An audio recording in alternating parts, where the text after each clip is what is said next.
hop, hop, vous voyez, hop.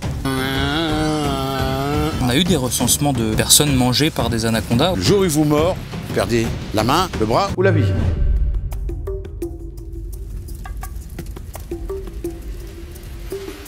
Ah bah bonjour ou bonsoir à tous. Eh ben écoutez, on va vous parler, vous avez vu la dernière vidéo de la semaine dernière, le dimanche à 8 h. On a parlé des mythes et légendes. On va continuer à parler un peu des mythes et légendes, parce qu'il y en a beaucoup sur ces animaux, vous savez, ces animaux qu'on connaît pas, qui sont mal aimés. Et en plus, il y a tellement de mythes et légendes auxquels on croit. Est-ce que vous connaissez la légende de Médusa? Qui c'est Médusa? Eh ben je vais vous montrer qui est Médusa. Bougez pas. Clac. Vous savez, Médusa, c'est la femme qui avait des tas de serpents sur la tête. Et quand elle vous regardait, eh ben vous vous transformez en quoi? En pierre. Et c'est dans les mythes et légendes, c'est mythique, hein, c'est très vieux, ça date des Romains et tout, etc. Bon, ils sont gentils comme tout, ils mordent même pas, vous voyez, ils sont adorables, hein, ils sont gentils comme tout. Vous inquiétez pas, ils sont pas stressés, hein, ils ont l'habitude d'être un peu manipulés, ça leur fait du bien. Et c'est comme ça qu'en les manipulant, on leur apprend simplement à être cool et ne plus avoir peur de la main de l'homme. Et ils n'ont plus peur, hein, vous voyez, ils cherchent pas à me mordre. Hein. Ça, c'est un petit boa, hein, qui est né en captivité, hein, évidemment, parce que les animaux qui sont nés en captivité, aujourd'hui, on n'en ramasse plus beaucoup dans la nature. Hein, ils se reproduisent très bien, il y a des éleveurs sur toute l'Europe, hein, et c'est un peu le problème aussi, parce que quand vous prenez un animal comme ça et que vous savez plus quoi en faire parce qu'il a grandi et que vous le relâchez dans la nature, surtout ne le faites pas. Ça, j'arrête pas de le dire, mais c'est important. Appelez les gens qui peuvent les récupérer comme nous, on les récupère et on s'en occupe, plutôt que de les relâcher dans la nature, qui est une pollution écologique. Mais il faut savoir que ce petit animal, quand vous achetez ça par exemple en animalerie, moi je suis pas contre, hein, au contraire, quand on achète un animal, que ce soit un poisson, un oiseau, un enfant qui achète un animal comme ça ou que ses parents lui achètent, il va tout d'un coup avoir une responsabilité. Ça veut dire que grâce à cette responsabilité, il va apprendre qu'un animal ou un humain a besoin qu'on s'occupe de lui. Mais quand on vit pas avec les animaux, on pense qu'à nous. On est gna gna gna gna, on n'aime personne, on râle, on couine. Non, quand on sait qu'il y a d'autres gens qui existent, d'autres animaux qui existent, qu'on s'en est occupé petit, parce qu'il faut leur donner à manger, leur donner à boire, vérifier la température, voir si tout va bien, ramasser les crottes, eh bien, on devient tout doucement, on devient sociable. Ça veut dire qu'on peut vivre dans une vie sociale. Entre nous. Mais grâce à quoi? Encore une fois, grâce à la connaissance et aux animaux. Mais n'oubliez pas que quand vous achetez ça, regardez bien ce qui va se passer. Je vais reclaquer les doigts. Clac! Et voilà ce que ça devient. N'oublions pas que, vous voyez, ça devient un gros animal qui va vivre une trentaine d'années. Il faut lui agrandir son terrarium, il faut s'occuper de lui. Et quand un enfant on va dire de 15 ans, il a son bébé serpent, mais quand il va grandir, il aura 20 ans, il regardera plus les serpents. Hein, il regardera les filles ou il regardera autre chose. J'en sais rien, mais il sera peut-être plus intéressé. Et les parents vont dire, bah, qu'est-ce qu'on en fait, nous, on ne l'occupe pas, on est embêtés. Alors évidemment, on le récupère. Hein, quand on peut le récupérer, mais ne le relâchez pas. Donc c'est une grosse bête, c'est un gros animal qui va vivre plus de 30 ans. Hein, donc il faut s'en occuper. Et un animal, quand on en a la responsabilité, on doit le garder le plus longtemps possible avec soi, n'est-ce pas, un jeune homme, et ne pas le relâcher dans la nature. Hein. C'est une pollution écologique, et en plus, il pourra ou faire des bébés ou mourir. Dans les deux cas, c'est pas bon, surtout en France. Hein. Bon, Erwan, viens avec moi. Justement, tu avais des questions à me poser là. Viens t'asseoir à côté de moi au coin du feu là. On fera un barbecue plus tard. Voilà, mets-toi là. On est bien au coin du feu. On a le café qui se prépare. Bon, excuse-moi, c'est une boîte de conserve, mais ouais. C'est le meilleur café, c'est le café de la brousse, hein, c'est le meilleur. Hein. C'est vrai. Alors. Comme on disait, là, pour les boas, vous avez vu comment c'est. Mais il y a d'autres mythes et légendes. Vous avez, par exemple, un mythe et légende qui est connu. Tu me disais, c'était lequel? C'était, comment elle s'appelle déjà, qu'on voit dans Harry Potter? Le basilic. Le basilic. Et c'était quoi ce basilic, finalement? Vous le savez, vous? Vous savez qui c'était le basilic? Moi, vous savez, Harry Potter, je l'ai regardé, j'étais déjà vieux, alors vous étiez jeune. Eh bien, dans Harry Potter, on parle du basilic. Et c'est quoi le basilic en réalité? Ben, le basilic, c'est une espèce de serpent c'était comme un coq, une poule avec une tête de serpent. Mais attends, j'ai ça moi. Regarde, tu bouges pas, je vais te chercher ça. Bonjour toi. Regardez notre petite coq, il est mignon. Hein, il a les plumes tout à l'envers. Alors lui, je sais pas comment il a fait, mais on dirait un dragon déjà. Et il y avait quoi? Donne-moi ça, voilà. Basilic, c'était un peu une poule comme ça, un espèce d'oiseau, un aigle peut-être, avec un serpent au bout de la queue. Bon, évidemment, eux, ils vont pas se faire de mal. Hein. Ils ont mangé. Lui, il mange que des petites souris. Il mange pas les coqs. Hein. Voilà. C'était un peu ça, le basilic. Vous voyez, ça ressemblait à ça. Hein. Tiens, je te rentre le serpent. On va pas les embêter. Comment tu vas, toi? Hein? Ça va? Oui, parce que c'est des poules, on les mange tous les jours. On les tue pas parce que nous, ça nous fait peur de les tuer. Oh là là, les pauvres bêtes. Mais on va les acheter, ils sont déjà tout plumés, tout préparés. Mais on va pas te manger, toi. Non? Parce qu'avec les plumes que tu as à l'envers, regardez, on dirait quoi là? On dirait... Ah non, tiens-toi. Allez, va te promener, va jouer. File. Allez, oui, je sais bien qu'il est resté. En plus, il aime bien rester avec nous, alors il est comme ça. Bon, ben voilà un petit peu. Et c'était quoi le basilic? Le basilic, c'est un espèce de dragon en forme d'aigle, avec une queue de serpent qui mordait. Et dans Harry Potter, vous savez, Harry Potter, Eh bien, Harry Potter, ils avaient parlé du basilic, un serpent qui mord avec des grandes dents. Oui, mais ça, si vous savez, c'est dans les rêves. On imagine toujours que les choses sont horribles. Ça aussi, ça fait partie des mythes et légendes. Et il y en a bien d'autres. Et du coup, Philippe, on vient de parler du basilic, mais pour rester un peu dans le registre des films, parce que le basilic c'était avec Harry Potter, moi j'ai vu un film d'horreur récemment qui, je t'avoue, m'a un petit peu glacé le sang. Oui. C'est Anaconda. Anaconda géant. Est-ce que c'est quelque chose qui est possible dans la vraie vie ou pas du tout? Non, ça peut devenir une légende, mais le nom Anaconda, parce que c'est le plus gros serpent du monde, le plus long c'est un python. Le plus gros au point de vue massif et qui ne dépasse pas 7 mètres, c'est l'anaconda. Et l'anaconda, tiens, en voilà un d'ailleurs. Voilà, regarde, ça c'est un jeune anaconda. Il est tout jeune, il va devenir très gros. Hein. Alors évidemment, ça c'est un anaconda vert, hein, on les trouve en Guyane entre autres. Hein, voilà. Attends, il n'aime pas trop le feu. Hein. Non mais on va pas te manger ce soir, t'inquiète pas. Voilà. Alors évidemment, c'est des animaux qui sont jeunes. Et quand ils sont jeunes, tu vois, et dès qu'ils sont positionnés, ils vont essayer de se défendre, ce qui est tout à fait normal. Mais il y a plusieurs légendes urbaines dont on parle, entre autres celle-là. On parle d'anaconda, on a fait un film comme les piranhas, comme les dents de la mer. Les requins sont pas aussi horribles que ça. On fait souvent des légendes comme ça pour se faire peur, parce que quand on a peur un petit peu, nous, les hommes, on aime bien, et les femmes, elles ont peur, donc elles se blottissent dans tes bras. Non, pas dans les tiens, excuse-moi. Ah oui. Elles se blottissent dans les bras. Donc, vous voyez, quand on a peur, on se réunit. Vous voyez, c'est dans un couple, etc. Donc, la peur, ça fait partie de nos rêves, de nos fantasmes. Mais la réalité, elle est tout autre. Donc, c'est ça. Maintenant, un anaconda, ça devient très gros, effectivement. Il y a beaucoup de légendes aussi sur une des dernières, d'ailleurs, dont on entend souvent parler. Serpent qui s'allonge le long de vous pour vous mesurer. Attendez, vous imaginez un bestiau, un animal comme ça qui va vous mesurer pour savoir s'il vous mange. Pourquoi? Parce que dans sa poche, il a 1 mètre. Ben non, il n'a pas de mètre. Ça, c'est une légende, c'est complètement faux. Si vous avez un boa chez vous, comme on a vu, un boa qui est avec vous, vous faites des câlins avec, ça ne les intéresse pas trop. Eux, ce qu'ils vont rechercher, c'est la chaleur de votre corps, parce que les animaux sont froids. Donc, ils vont chercher à se coller contre vous. Donc, si vous vous allongez tranquillement, ben, qu'est-ce qu'il va faire le serpent? Soit il va se rouler sur votre ventre, et encore, non, mais s'il se colle le long de vous, toute la longueur du corps, il va se réchauffer. Et là, il va prendre votre chaleur, parce que lui, ça l'arrange. On n'a pas compris, oh, il est en train de me mesurer pour me manger. Attendez, un serpent sait très bien ce qu'il a, la proie est grosse ou petite. Il l'a là avec sa langue, il sent la chaleur, il voit tout ça. Il sait très bien à qui il a affaire. Donc, est-ce que vous désiriez, vous, manger un éléphant? Pas besoin d'aller mesurer un éléphant pour voir s'il peut tenir sur votre fourchette. Il tiendra pas, hein, la fourchette, elle va plier, hein, c'est sûr. C'est un peu ça, vous voyez. Alors, donc, les mythes et les légendes, ça en fait partie, effectivement. Et l'anaconda, évidemment, regardez-le là, il est en position d'attaque. C'est un jeune. Si je bouge mon genou, regardez, hop, comme on fait, il va essayer automatiquement de se défendre. Parce que pourquoi? Il se sent, il est jeune. Et quand ils sont jeunes, vous savez bien, quand on est jeune, on fait de la bagarre, on est là. Après, quand on est plus vieux, on connaît, on se bat beaucoup moins, on discute, comme je fais en ce moment. On va pas se battre tout de suite parce que je crois que je fais pas le poids. J'en ai battu des plus petits que toi, sinon. Hein. Et puis je cours vite en plus. Pour me rattraper, il faut y aller. Non, c'est pas bon tout ça. Donc voilà. Donc ces animaux qui sont soi-disant méchants, horribles ou dégueulasses, parce qu'on manque de connaissances. Vous voyez, il y a des vieilles histoires. Les serpents qui mangent les hommes. Non, c'est très rare. Si on veut parler, par exemple, des serpents qui ont mangé un homme. Ah ben quand ça arrive en Indonésie, un humain là-dedans, si c'est pas lui qui s'est mis dedans pour faire de la pub, pour faire venir des touristes, hein, parce que ça aussi ils le font. Parce que nous on a souvent des photos comme ça, on nous envoie, on le démystifie tout de suite. Le serpent il vous mange par la tête s'il vous mange. Mais c'est très difficile pour eux de manger. Pourquoi on imagine tout ça? Parce que simplement, effectivement, les serpents, qu'est-ce qu'il faut? Les gros serpents comme ça, comme les boïdés qui s'accrochent, ils montent dans les arbres, les gros pitons. Ils sont en bas des arbres et ils chassent en maraude. Ça veut dire qu'ils ont la tête en bas, hein, un petit peu comme celui-ci là, qui chasse pas, mais vous voyez, on le suspend, il va rester comme ceci et il va attendre. Vous voyez, toc, il mordouille un peu. Tu veux te faire mordre un peu? Non, c'est pas ton truc, hein, moi non plus. Je mais vous voyez, il va rester un peu dans cette position. Donc on va utiliser ça pour faire peur aussi. C'est une position qui fait peur. Et en se mettant comme ça, si vous avez un chasseur, les Indonésiens, c'est pas des types qui font 2 mètres de haut, hein. Pas très grands, ils vivent dans la forêt. Et quand ils chassent du gibier, si vous avez attrapé un gibier, vous faites quoi avec votre gibier? Vous le mettez sur l'épaule et vous emmenez votre saguet. Vous voyez, mettez hop sur l'épaule et hop, on emmène la saguet et on chasse. Mais quand vous baladez dans les petits sous-bois de forêt, dans les petites pistes, et que vous avez un gibier sur l'épaule et que vous passez au-dessous d'un serpent, le serpent il va se jeter sur le gibier, mais comme vous êtes dessous, il va vous entourer avec, il va essayer de manger la proie. Et si vous êtes là, il va accidentellement, il peut arriver qu'il vous mange, tout simplement. Mais c'est très rare, c'est rarissime. Mais quand ça arrive une fois, ça passe dans le monde entier, dans toutes les photos, les serpents mangeurs d'hommes. Mais c'est très très rare quand ça arrive, c'est très très rare. Les crocodiles, ça arrive plus souvent. Et les serpents, c'est très rare. En réalité, les serpents sont pas horribles.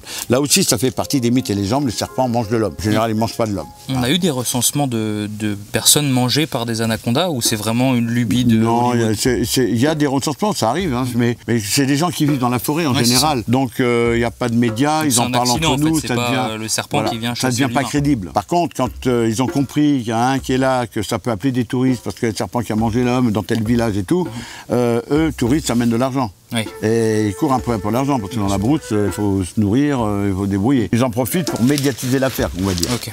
Mais c'est excessivement rare. Oui. Et on a eu une photo un jour d'un python qui était à moitié ouvert. Il y avait un gars qui était dedans, plein de gelée, machin. En réalité, il est rentré par... le serpent l'a mangé par les pieds. Il s'est mis à l'envers. Donc c'est un peu couillon, parce que là on voit bien que non, c'est un simulacre pour attirer les touristes. Dans toutes ces légendes et tout ce qu'on croit et qu'on raconte, c'est pas si horrible que ça. Le seul qui est vraiment horrible et qui donne un peu sa façon de penser aux animaux, c'est l'homme. Ouais, l'homme, il imagine plein de trucs, il est tordu, il fait plein de trucs, on est tous un peu tordus, on fait des trucs bizarres. On donne ça aux animaux. Non, les animaux, ils sont simples. Manger ou être mangé, vivre tranquillement. C'est vrai que tu vois, là, du fait qu'il soit calme, je le vois beaucoup plus petit que quand il était agressif. C'est vrai que souvent les gens ont tendance, et c'est pour ça je pense aussi qu'il y a eu tous ces films qui ont été faits sur les très gros serpents, c'est quand on voit un animal agressif, on a tendance à le voir beaucoup plus impressionnant, beaucoup plus gros. C'est normal, on grandit par les contre, choses. une fois qu'il est calme, bah, on se rend compte qu'il n'est pas si gros que ça. Et puis attention, quand tu es petit, que tu vois un animal qui t'a fait peur, tu le vois d'une certaine taille quand tu es petit, mais quand tu es grand, bah, tu le vois encore plus grand. Et c'est ça, tu le vois pas petit, tu le vois encore plus grand. Parce que ton imagination travaillait, la protection, tout s'est mis en route. Et donc tu peux avoir une certaine répulsion parce que tu en as peur. Tu sais pas pourquoi, tu te souviens même pas pourquoi tu as peur, parce qu'un jour quelqu'un t'a fait peur ou le serpent t'a fait peur. Ou un autre animal. Prends une coccinelle. Tu regardes la tête de la coccinelle avec une loupe, même avec une petite loupe. C'est Alien. Donc pour fabriquer Alien, où est-ce qu'on va copier? C'est pas difficile. On prend une photo de la coccinelle, on agrandit la photo, on refait une tête un peu comme celle de la coccinelle ou un autre insecte, hein, attention. Et on va créer quelque chose que personne ne connaît parce que personne n'a vu la coccinelle. On la regarde toujours en haut pour voir si elle a tous les points. Elle a tous ses points, elle peut voler. Hein, on lui va pas retirer des points. Mais il y en a des coccinelles qui sont toutes rouges, un plus de points. Elles vont trop vite, c'est normal.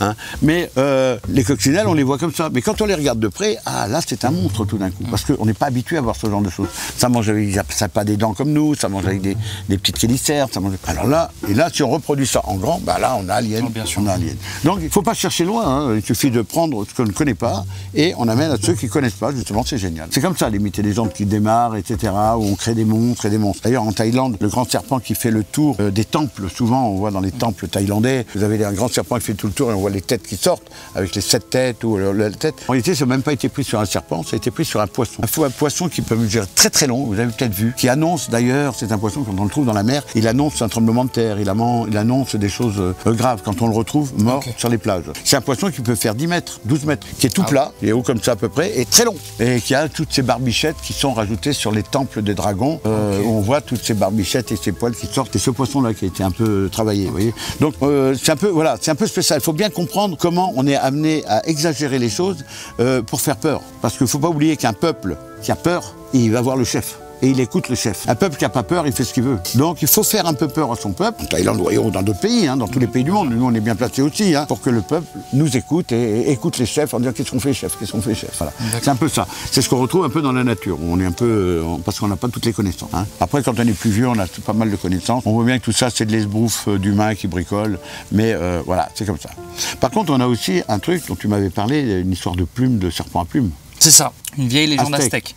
Alors oui, justement, alors là on a fait une photo, on va vous sortir l'animal, hein, qui a été pris parce que c'est un serpent à sonnette. Ce serpent à sonnette, il vit au Mexique, entre autres, et ben là où il y avait les Mayas autrefois. Vous voyez bien, regardez les écailles du serpent. C'est pas les écailles d'autres serpents, regardez, on dirait des plumes qui sont accrochées. Parce qu'il y a du relief, on dit qu'ils sont carénés. Et bien ça, c'est un serpent à sonnette. On va en prendre un et on va le regarder. Alors là, il s'agit du serpent à plumes, ce qu'on appelle, qui vient du Mexique, qui est un serpent à sonnette. Par contre, je vais prendre mon crochet et tiens, je te donne ton crochet. Ça va aller, tu penses? Ah, je me sens en sécurité tout d'un coup. Non, tu préfères un plus gros? Ouais, si c'est possible, je préfère. Il est pas assez bien celui-là? Bon, bah attends, je pense que je vais en avoir un autre pour toi. longe, Celui-là, tu préfères? Ah, c'est beaucoup mieux. Tiens, je m'en doutais. Je te rends le tien du coup. Voilà, très bien. Donc, comme on peut voir, voilà ce que c'est un serpent, ce qu'on appelle la sonnette. Hein. Voilà, vous voyez, il est là. Hop, on le rattrape. Hop. Attention. Donc, vous voyez, c'est un serpent qui a une sonnette, hein, donc qui est dangereux. Vous voyez, d'ailleurs, le bout de sonnette, chaque fois, il change de sonnette. On en a parlé, on pourra en reparler. À chaque fois qu'il fait une mue, il y a un nouvel anneau qui s'accroche à sa sonnette. Alors, celui-là, il a des fossettes thermiques. En ce moment, il regarde le feu, parce que le plus chaud, c'est là. Donc, nous, on est en sécurité. Vous voyez, ça, vous ne le savez pas. Mais attention, c'est un animal très dangereux. Il ne faut pas se faire mordre par ça. Donc évidemment, nous on connaît, on est des professionnels, on fait ça depuis longtemps, hein, de toute ma vie. Donc on fait très attention. Et on connaît, on sait qu'aujourd'hui, il ne regarde pas ici, il ne regarde pas là-bas, il voit le feu, il voit que ça, regardez-le. On arrive à bien le voir. Il ne voit que le feu. Donc vous l'avez vu, et vous voyez un gros plan de sa peau. Vous le revoyez ici, regardez bien la photo. voyez le gros plan, je ne le quitte pas de l'œil quand même. Vous voyez, on voit bien c'est des petites écailles qui plument comme des plumes. Donc les Aztèques à l'époque parlaient du serpent à plumes. Le serpent à vraiment plumes, cette impression que c'est des plumes. On a l'impression. Parce qu'en plus, la légende dit que c'est un chef qui un jour s'est transformé en serpent et qui est devenu un dieu. Et donc le serpent à plumes était un dieu chez les Aztèques. Voilà. Alors il a un nom aussi, mais voilà. Alors là on va le rentrer parce que maintenant il voit qu'on lui a fait une blague, il regarde le feu, tu vas pas aller manger le feu, on va le remettre dans sa boîte. Et maintenant ce qu'on va aller voir, on va aller voir d'autres mythes et légendes, on en a encore 3 à voir, ils sont pas mal. Alors si ça vous a plu, vous pouvez mettre des pouces. Vous pouvez mettre des commentaires, vous pouvez vous abonner, vous faites ce que vous voulez, parce que nous on vous adore, de toute façon, puisque grâce à vous, je rappelle qu'on a quand même eu un, comment t'appelles ça toi? Un trophée, c'est ça? Un trophée YouTube, ouais, tout à fait. Grâce à vous, en 4-5 mois quoi. C'est quand même très sympa. Ça veut dire qu'on vous dit pas trop de bêtises, on essaye de vulgariser le côté scientifique, c'est ça notre boulot, et en plus on vous amène la matière, on vous amène exactement ce qu'on voit en vrai, et pas ce qu'on imagine. Et dans les mythes et légendes, on vous explique simplement, c'est comme si, c'est pas comme ça, c'est autrement. Il faut pas oublier qu'il faut faire la différence entre les mythes et les légendes et faire la différence entre la réalité qui est complètement différente. Alors maintenant, on va aller voir 3 animaux, mais on va les mettre dehors parce que c'est des animaux dangereux. Celui-là, on sait qu'il y a le feu, donc il regarde, mais les autres, ils. C'est vrai que si tu me sors les animaux à chaque fois quand je te parle de la légende, je préfère avoir un peu plus d'espace. Voilà, il vaut mieux, ouais.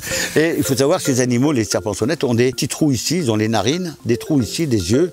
On peut regarder la tête, voilà, on voit le petit trou sur la tête du crotale, vous voyez. Ça s'appelle des fossettes thermiques ou des labiales, enfin on l'appelle comme on veut, c'est des noms. Eh bien, ils vous voient à 1/1000 de degré. Ça veut dire que quand ils voient sa proie, il voit la chaleur de la proie. Même la nuit, avec des scotch, même des sparadraps sur ses yeux, il va frapper. Et il va frapper où est le plus chaud dans le corps? Le cœur. Il va frapper au cœur. En réalité, son venin, une partie c'est un fusil et l'autre partie c'est pour digérer. Vous voyez, donc il a fabriqué ça depuis des millions d'années. Parce que les serpents les plus primitifs sur la planète, qui n'ont jamais évolué depuis les dinosaures, presque 100 millions d'années, c'est les premiers qu'on a retrouvés quelques centimètres avec des côtes et des vertèbres, dans le Melambre, ils ont trouvé ça. Eh bien, ces animaux n'ont pas évolué. Le titanoboa, ce qu'on appelle, n'a pas évolué, c'est des boas et des pitons. Ceux-là ont développé des crochets, des glandes à venin, des systèmes de thermique, tout ça pour survivre. Ils ont la fonction de créer l'organe, c'est darwinien, ils ont créé des nouvelles choses. Et ça, c'est extraordinaire de découvrir ça et de comprendre un peu le pourquoi du comment. Et pourquoi ils ont fabriqué du venin, c'est pas pour nous tuer, c'est pour tuer leur proie facilement, en tapant au cœur directement, comme ça ils la tuent tout de suite, elle souffre même pas, et ils peuvent la manger. Vous voyez, c'est quand même génial. Il faut pas oublier que ce poison-là, qui est là dans la gueule, qui est du venin, qui tue à petite dose, c'est un médicament. Si vous prenez un médicament à grosse dose, c'est un poison. Vous prenez à petite dose, c'est un médicament. Faut pas l'oublier ça quand même. Et donc cet animal, comme vous voyez là, vous voyez, il est calme, il regarde le feu. On est bien au coin du feu le soir, c'est bien. Toujours dans les mythes et légendes, vous voyez, on s'est déplacé parce que dans notre petite brousse, on veut pas que notre serpent il s'en aille. Parce que vous savez, les cobras, ça court vite. Alors là, on l'a mis et on va vous simuler un petit peu ce que font les Indiens qui font de la flûte au serpent. Alors la flûte, on va la remplacer. Vous allez la voir en photo, la flûte. Alors voilà le cobra indien. Il est dans une espèce de panier. C'est pas tout à fait ça, c'est des paniers un peu comme ça. Et qu'est-ce qu'ils font? Les Indiens, ils sont assis là avec leur flûte, ils soufflent. Tu peux te lever un peu, mais tu vas faire ta mue, toi, mon grand. Regarde. Tu peux sortir. Il faut savoir que les flûtes, vous voyez là, regardez, la vraie flûte, elle est là. Vous la voyez là? Ça, c'est la vraie flûte. Moi, j'ai représenté par une orange. Pourquoi j'ai fait ça? Parce que j'ai pas de flûte. Puis moi, je ne joue pas de la flûte parce que les serpents ne sont pas sourds. Ils entendent très bien. Et pourquoi on fait des flûtes dans ces formes-là? Ça veut dire que quand vous soufflez dans votre flûte, la vraie flûte indienne, ça fait des vibrations. L'air monte et fait une vibration. Et par contre, le serpent, il entend très bien la vibration. Donc ça l'inquiète, ce bruit. Donc là, il va pas être très inquiet, il va pas se lever au maximum parce qu'il n'y a pas de vibration. Mais voilà, il va se mettre dans cette position et le gars va faire comme ça. Regardez ce que fait le serpent. Il suit la grosse boule. Vous voyez la flûte, regardez comment elle est. On la regarde, vous voyez comment elle est. Alors il va suivre cette espèce de boule parce que ça fait comme un animal pour lui. Et en plus, ça fait du bruit. Ça fait... Et quand le serpent est en colère, qu'est-ce qu'il fait? Il souffle. Et quand il souffle, ça fait des vibrations aussi. Donc comme il n'est pas sourd, en réalité, c'est le mouvement qui va jouer. Et voilà. Et ils font ça, et ils tapent dessus, doucement, pas méchamment évidemment, pour les réveiller un peu. Voilà. Alors celui-là, évidemment, il est en train de faire sa mue. Il va la faire demain ou après-demain, quand je le vois bien. Vous voyez ce qu'on appelle le serpent à lunettes, c'est le serpent indien. Et quand il réagit à la puce, alors évidemment, là, il n'y a pas de bruit. Mais s'il y avait le bruit, il se dresserait tout de suite.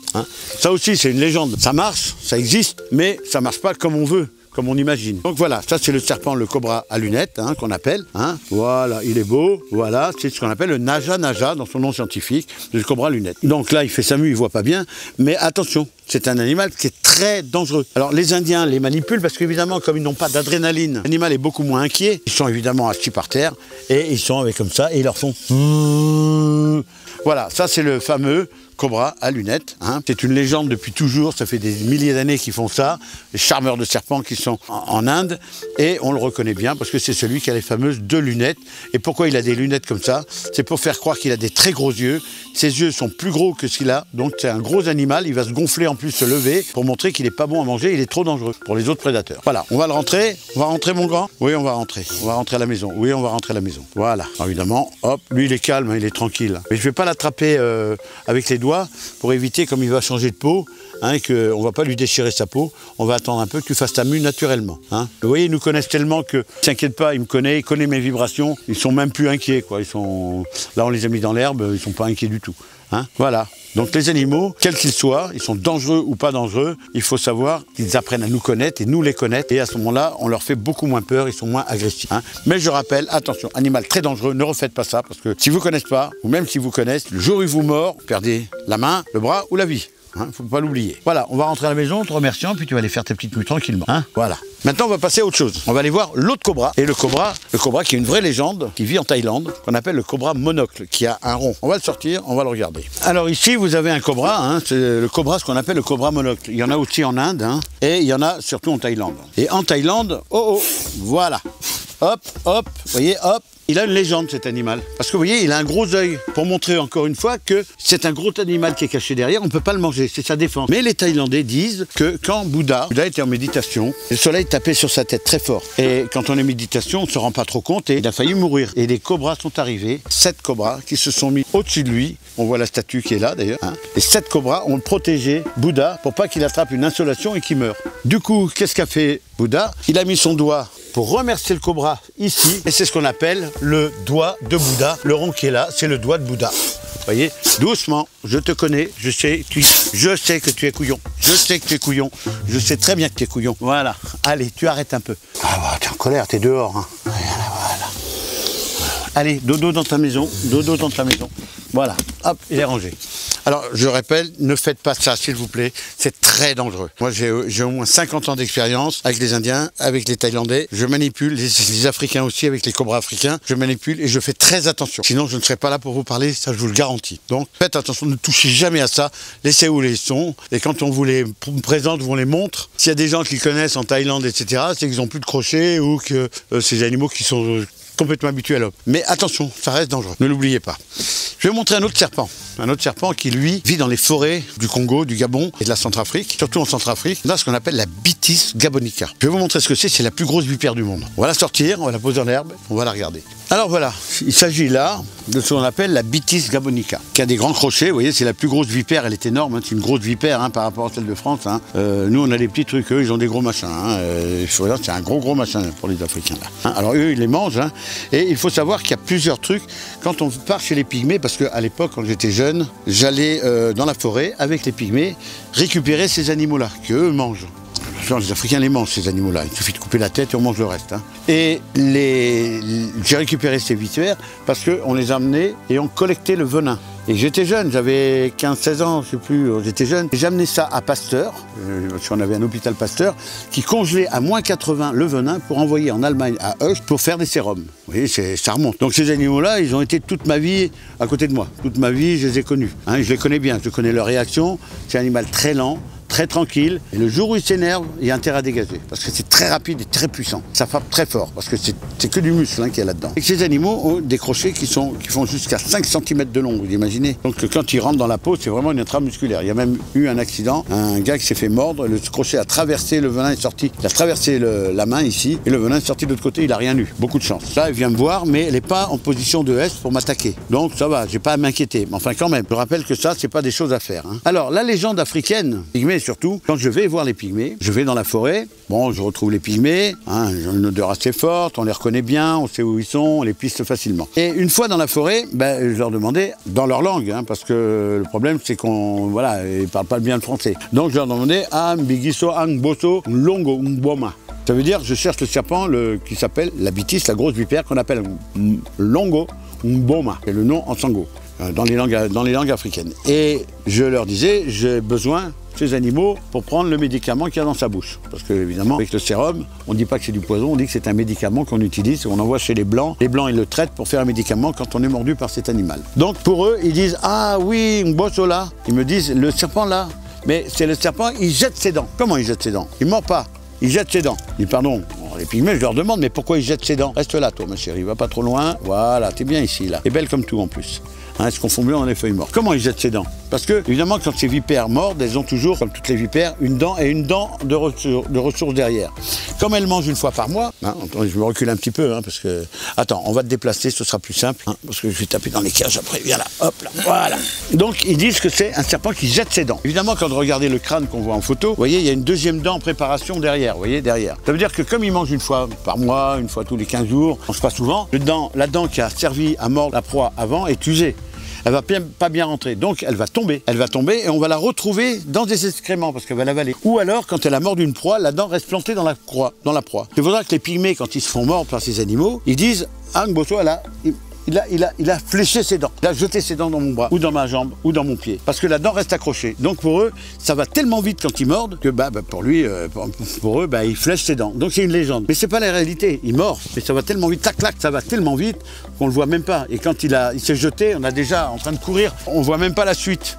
Et comme on voit pas la suite, qu'est-ce qui se passe? Il reste accroché dans la peau. Il dit, ah, il m'a fléché, il m'a envoyé une flèche. Voilà comment on crée une légende africaine d'après une mauvaise observation, une observation qu'on n'a pas fait jusqu'au bout. Et vous voyez, cet animal n'est pas agressif, hein, vous voyez, elle avance doucement, tranquillement, voilà, elle va bien, avec sa langue, elle goûte et tout. Et elle aussi, elle fait partie des légendes d'Afrique, parce qu'on a nos légendes avec le serpent qui s'allonge, dont on vient de parler, et on a aussi la bitis qui, elle, crache ses dents, et c'est faux. Et d'ailleurs, elles sont tellement peu agressives dans la nature, c'est que les pygmées disent Angbosola, Aladutina, Cecelo. Enfin, je ne vais pas vous parler dans les langues africaines parce qu'on ne va rien comprendre. D'ailleurs, au passage, Ibala Kogarati Mekwe, je dis bonjour à tous mes amis africains. Je dis même encore, hein, parce qu'avec le maraboutage, là, c'est pas bon, hein, ce que je fais là. Du maraboutage, hein, mon cousin.